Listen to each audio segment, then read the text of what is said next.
Hi, this is Sai Kiran Ram here. ప్రజల కోసం ప్రశ్నించే గొంతునై. Please like, share and subscribe VVD News Channel Nandyal.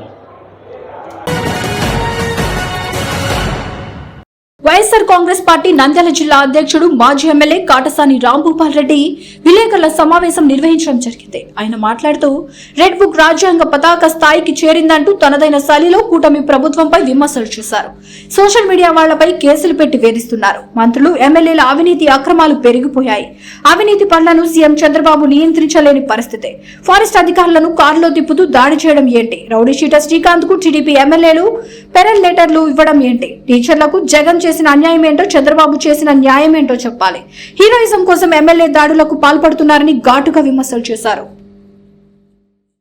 Babu politics, governance వ్యవస్థలు సర్వనాశనం చేస్తున్న చంద్రబాబు నాయుడు గారు, ఇదే చంద్రబాబు నాయుడు వికృత రూపం అనే పరిస్థితి కూడా మనం ఇప్పుడు ఉండే పరిస్థితుల్లో ఈ రెడ్ బుక్ రాజ్యాంగం అయితే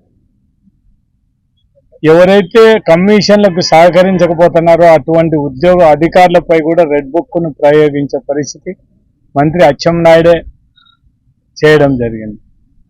అంటే బదిలీ చేసి అనుభవం లేని ఒక జూనియర్ అవినీతి వ్యవహారాలని కొనసాగిస్తే వైనం ఈరోజు మనం చూడడం జరుగుతుంది. అంటే అచ్చెన్నాయుడు చెప్పినది ఇన్లేదని జీఎంను వాళ్ళందరినీ కూడా రామ్మోహన్ అని అతన్ని ట్రాన్స్ఫర్ చేసి అతని ప్లేస్లో జూనియర్ అతన్ని కూడా తీసుకొని వచ్చి చేసిన పరిస్థితి. అంటే ఈరోజు ఏ విధంగా పరిపాలన ఉందనేది కూడా ఒకసారి ప్రజలందరూ కూడా ఆలోచించాల్సిన అవసరం. ఇప్పుడు చంద్రబాబు నాయుడు ఈరోజు చంద్రబాబు నాయుడుతో కూటమి ప్రభుత్వం ఏర్పాటు కావడం జరిగింది. పొలిటికల్ గవర్నెన్స్ కానీ రెడ్ బుక్ రాజ్యాంగం పతాక స్థాయికి ఈరోజు రాష్ట్రంలో చేరిందనేది మాత్రం ఖచ్చితంగా చెప్పాలి. ఈ 15 సంవత్సరాల పరిపాలనలో వ్యవస్థలన్నీ కూడా చంద్రబాబు నాయుడు, ఆయన మంత్రులు, ఎమ్మెల్యేలు, నేతలందరూ కూడా సర్వనాశనం చేసిన పరిస్థితి ఈరోజు మనం చూస్తాం. ఒకసారి ఈ కూటమి ప్రభుత్వంలో మనం చూసే మంత్రులు కానీ ఎమ్మెల్యేలు కానీ బరి తెగించి అవినీతి అక్రమాలు దౌర్జన్యాలు చేసే పరిస్థితి మనం చూస్తున్నాం. వాని పొరపాటును కూడా నియంత్రించడానికి చంద్రబాబు నాయుడు ఏం మాత్రం కూడా సపోర్ట్ చేయడం లేదు. ఇదే జరిగేదా అనేది ఆలోచన చేయడం జరుగుతుంది చంద్రబాబు.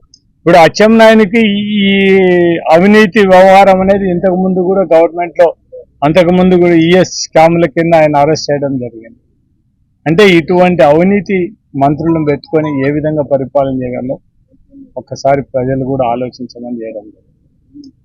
ఇంకా మనం చూసాం ఇంకా కర్నూలు జిల్లాలో ఇప్పుడు నిన్న ఒక ఎమ్మెల్యే లాస్ట్ ఫారెస్ట్ అధికారులనే అందరినీ కూడా దౌర్జన్యంగా తీసుకుపోయి వాళ్ళ వెహికల్లో తీసుకుపోయి తిప్పడం మనం చూడడం జరిగింది. అంటే ఏ స్టేజిలో పరిపాలన జరుగుతుంది అనేది కూడా మనం చూడాల్సిన అవసరం ఉంది. ఎమ్మెల్యే చేసిన తెలుగుదేశం పార్టీ వాళ్ళే కదా.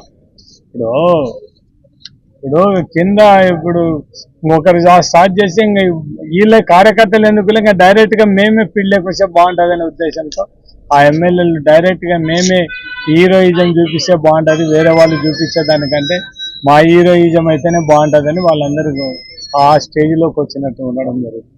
అలా ఖచ్చితంగా చట్ట ప్రకారం చట్ట పరిధిలో ఏ విధంగా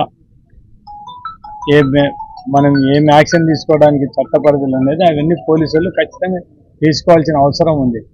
వాళ్ళు ఖచ్చితంగా ఆ చర్య తీసుకోవాలనే మనం పోలీసులను కోరడం జరుగుతుంది. అభివృద్ధి రాత్రి చూపిస్తారా, పగులు చూపిస్తారా? అట్లా కాదప్పా. ఎవరు నువ్వు డైరెక్ట్ లైవ్ లో పట్టుకొని వాళ్ళ మీద చట్టానికి ఇప్పుడు నువ్వు రైట్ ఓకే నువ్వు తీసుకున్నావు వాళ్ళ మీద కంప్లైంట్ చేయాలా? వాళ్ళ డిఎఫ్ అంటాడు, కన్సర్వేటర్ అంటాడు, వాళ్ళ మీద చెప్పి ఇమ్మీడియట్ గా యాక్షన్ తీసుకో. లేకుంటే డబ్బులు ఇచ్చే దాంట్లో ఫోటో తీసి మొత్తం ఎవరన్నా డబ్బులు ఇచ్చేటోళ్ళని ఫోటో పెట్టి మొత్తం దాని మీదనే పెట్టి వాళ్ళను ఇమ్మీడియట్ యాక్షన్ తీసుకొచ్చు కదా. చట్టం ఎందుకు ఉంది? వీళ్ళని అందరూ కూడా వాళ్ళ వెహికల్లోనే ఈయన మొత్తం వాళ్ళ వెహికల్లో పోయి మొత్తం శ్రీశైలం అంతా తిప్పాల్సిన అవసరం లేదు. వాళ్ళు డబ్బులు మహిళలను కూడా వేధింపు ఎక్కువైపోయింది. ఇంకా మనం ఎక్కడ చూసినా కూడా ఈ మహిళలు ఎంతమంది తెలుగుదేశం వాళ్ళు ఏ విధంగా వాళ్ళని ఇబ్బంది పెడుతున్నారు అనేది కూడా మనం చాలా మీడియాలో కానీ ఇంకొకసారి మనం చూడండి. ఒక దళితురాలైన శ్రీకాకుళం జిల్లా పొందూరు కేజీబీ ప్రిన్సిపాల్ ఆమెను సౌమ్యన ఆముదాల వరుస ఎమ్మెల్యే కూన రవికుమార్ వేధిస్తున్నారనేది కూడా ఆమె లాస్ట్కు ఆత్మహత్య చేసుకునే పరిస్థితి చేయడం జరిగింది. ఇంకా అదేవిధంగా గుంటూరు ఈస్ట్ ఎమ్మెల్యే నజీర్ అహ్మద్ వేధింపులకు వాళ్ళ పార్టీ ఆమెనే ఆత్మహత్యకు పాల్పడడం జరిగింది. ఈరోజు రైతుల పరిస్థితి చూస్తే ఘోరమైన పరిస్థితి. ఈరే దొరకక రోడ్ల మీదకి వచ్చి ఆ రోజు మా ప్రభుత్వంలో ఈరే ఎక్కడ కావాలంటే అక్కడ అవసరం అనుకుంటే ప్రతి ఒక్క రైతు భరోసా కేంద్రాల్లో బుకింగ్ చేసుకుంటే 2 రోజులలో మేము మందులు ఇచ్చిన ఘనత ఆ రోజు మాది. మీరు ఈ రోజు ఎందుకు కనీసం మార్కెట్లకు మా ఫర్టిలైజర్ షాపులో యూరియా అడిగితే కూడా ఇయ్యలేని పరిస్థితుల్లో ఈరోజు తెలుగుదేశం ప్రభుత్వం ఈ కూటమి ప్రభుత్వంలో ఉండడం అంటే ప్రజలను ఏ విధంగా మోసం చేస్తున్నారనేది కూడా ప్రజలందరూ కూడా తెలుసుకోవాల్సిన అవసరం.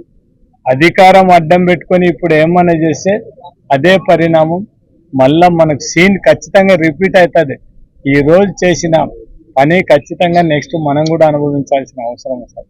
అందుకే రాజకీయ నాయకులు అందరూ కూడా మనం అందరం కూడా ప్రజలు మనకు ఓటేసి గెలిపించిన తర్వాత ప్రజలకు న్యాయం చేయడానికి ఏదైనా మనం చేతనైతే మంచి పని చేయడానికి కానీ ఇట్లా రెడ్ బుక్ రాజ్యాంగము మేము మొత్తం మా ఇష్టం వచ్చినట్టు చేస్తాము, పోలీసులను మా ఇష్టం వచ్చినట్టు మేము ఇట్లా చేసుకుంటాము వాడుకుంటాము, మేము ఎవరం కూడా మేము ఎవరికి సమాధానం చెప్పాల్సిన అవసరం లేదు, ప్రతి ఒక్కరు మా చెప్పు చేతుల్లో ఉండాలని ఉంటే మాత్రం రాబోయే కాలంలో చాలా పరిస్థితి ఇబ్బందిగా ఉంటుంది. వివిడి న్యూస్ టీవీని తక్షణమే సబ్స్క్రైబ్ చేసుకోండి. నోటిఫికేషన్ కోసం బెల్ ఐకాన్ క్లిక్ చేయండి. మరిన్ని అప్డేట్స్ కోసం ప్రతి ఒక్క కుటుంబానికి ఉచిత ప్రకటనలు వచ్చే విధంగా మీకోసం మీ ముందుకు వివిడి న్యూస్ టీవీని ఏపీ ఫైబర్ నందు 99వ ఛానల్ మరియు యూట్యూబ్ నందు వీక్షించెదరు.